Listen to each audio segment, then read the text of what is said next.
And now for a brief update about the York County Board of Supervisors and Planning Commission's January meetings. Motion carries unanimously. Thank you, Ellen. The board's first meeting of 2018, held just after New Year's on January 2nd, was the board's organizational meeting. During the meeting, the board elected Sheila Knoll as chairman and Tom Shepard as vice chairman. Also, the board voted to continue its meeting schedule of the first and third Tuesday of each month at 6 p.m. in York Hall. Good evening, ladies and gentlemen. The Board of Supervisors again met on January 16th and received presentations from Zach Trogdon, Executive Director of the Williamsburg Area Transit Authority, Very blessed to have the drivers we have and the operators. who shared information about the bus program, recent schedule changes, and the success of the Lackey bus route. As a reminder, the route includes stops along that portion of Route 238, including the Lackey Free Clinic. Mr. Trogdon also showcased for the board a new mobile text service with real-time passenger information. WADA riders can now text to find out estimated arrival times or receive informational alerts. For complete transit route information, visit gowada.org. We're here to talk a little bit about a new coalition that has formed. Following this presentation, the board heard from two members of the Historic Triangle Drug Prevention Coalition.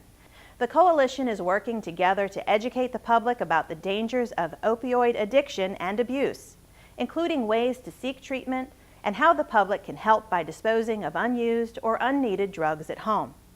Keep watching WYCG TV for a new County News Minute about fighting the opioid crisis, including information about drug take-back programs and drug disposal kits, some of which are currently available at the county's Public Safety Building on Goodwin Neck Road and each of our 6 fire stations.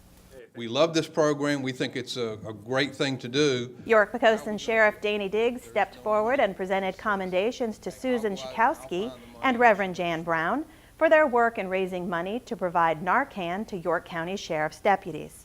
When used during an overdose situation, Narcan can immediately reverse the effects of the drugs and save lives. In the 18 months since the program began, the Sheriff's Office has saved 27 lives with Narcan. At this point, I do not see the need to recommend any tax rate change. Also at the January 16th meeting, the board held a budget public forum to receive input for the development of the fiscal year 2019 budget.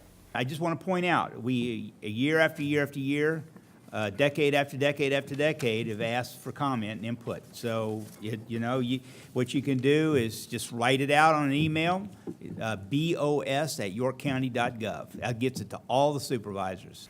Citizens will again have the opportunity to speak at the budget public hearing on April 17th and at any regular board meeting on the second Tuesday of each month during citizen comment period. It's a bird's eye view of the property. The public hearing item following the forum, the authorization of an accessory apartment in the historic area of Yorktown, was approved.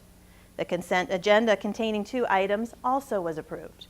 This really fits in with some of our strategic priority stuff. The board held its annual retreat on Friday, January 26th at the American Revolution Museum at Yorktown.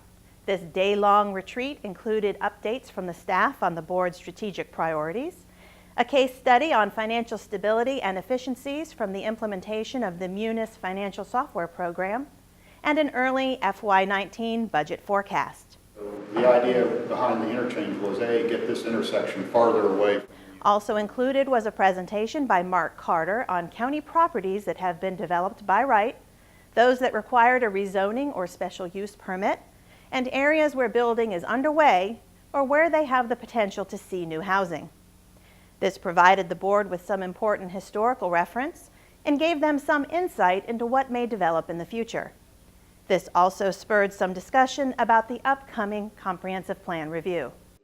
All supervisor meetings are live on WYCG TV, Cox 46, Verizon 38, or live streaming at yorkcounty.gov. And with the new website, so easy to find. Click on Board of Supervisors drop-down menu and watch live video stream. The January Planning Commission meeting was canceled. The next meeting of the Planning Commission is scheduled for February 14th at 7 p.m. in York Hall. As with the Board of Supervisors meetings, all Planning Commission meetings are televised live on WYCG TV and streaming on yorkcounty.gov. And all Planning Commission meeting agendas, materials, and links are at yorkcounty.gov/planning. Stay tuned for more great programs right here on WYCG TV.